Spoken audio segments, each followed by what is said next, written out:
beauties, welcome to my channel. I'm Zoya Day, licensed esthetician, and this is Dee's Beauty Room, your #1 source for professional skincare advice, product knowledge, and esthetician tips. And in today's video, I'm going to be talking about what you should be doing in aesthetic school to help you once you graduate. But before we get started, make sure you hit the subscribe button and that notification bell, and let's get into today's video.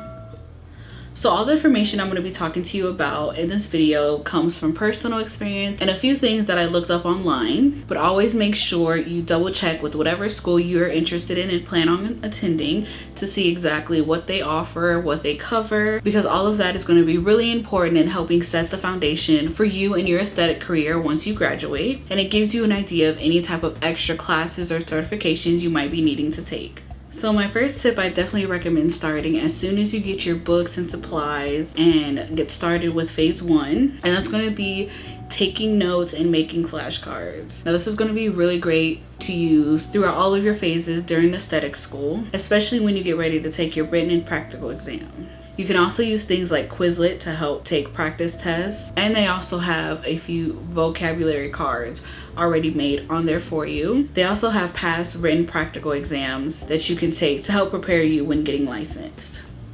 So another tip I think you should definitely start as soon as possible is getting your social media up and running. You can pretty much use your social media to post whatever work you're doing during school, whether it's facials, waxing, makeup, or tinting. You want to be able to showcase what you're doing, and it's a really good way to show your growth from when you first started all the way up to, you graduating and becoming a licensed esthetician. Once you graduate and decide you want to become a solo esthetician, you could definitely narrow down your niche to your liking. I recommend having at least 2 forms of social media. For example, I use Instagram and YouTube. I also use Facebook business page, but it's kind of connected to my Instagram, so it's like a one-in-one situation. This is a good way to let people know what you're doing through your esthetician journey, and a great way to retain clientele, which will help you with client count if that's something that your school does.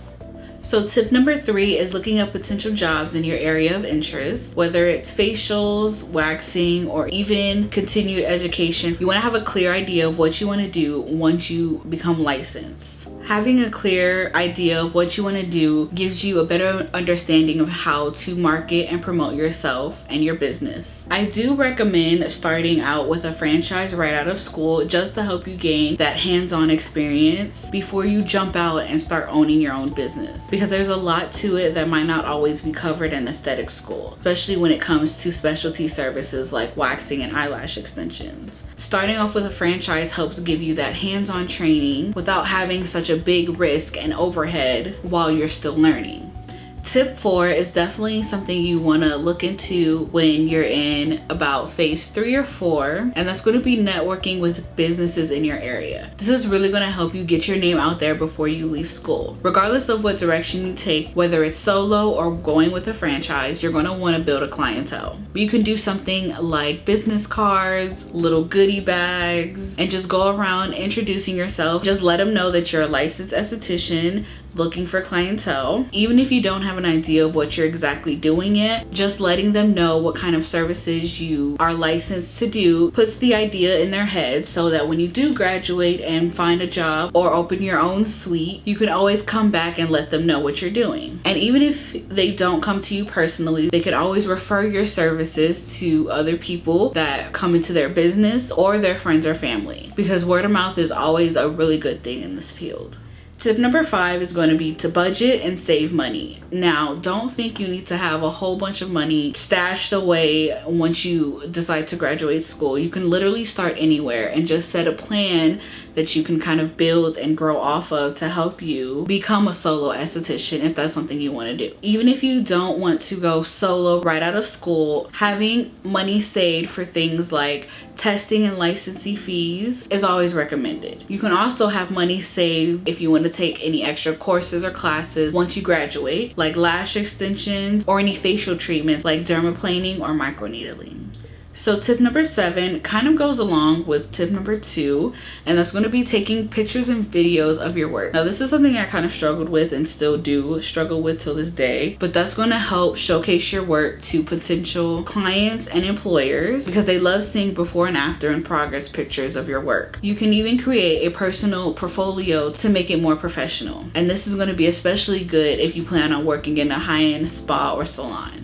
So tip number 8 is definitely going to be super important for when you start working as a licensed esthetician, and that's going to be having amazing customer service. Now I've heard some crazy stories from clients about how they've been mistreated by professionals in the beauty industry. So when I say having amazing customer service goes a long way, it really does. Especially when you're dealing with more intimate services like waxing, facials, and even eyelash extensions. Having amazing customer service is also really big because that determines whether or not your clients will return or refer people to you. When I tell you I've literally worked for businesses that had horrible front desk service or management, even owners, but they kept coming back to me because I provided an amazing customer service to my clients. Not to toot my own horn or anything.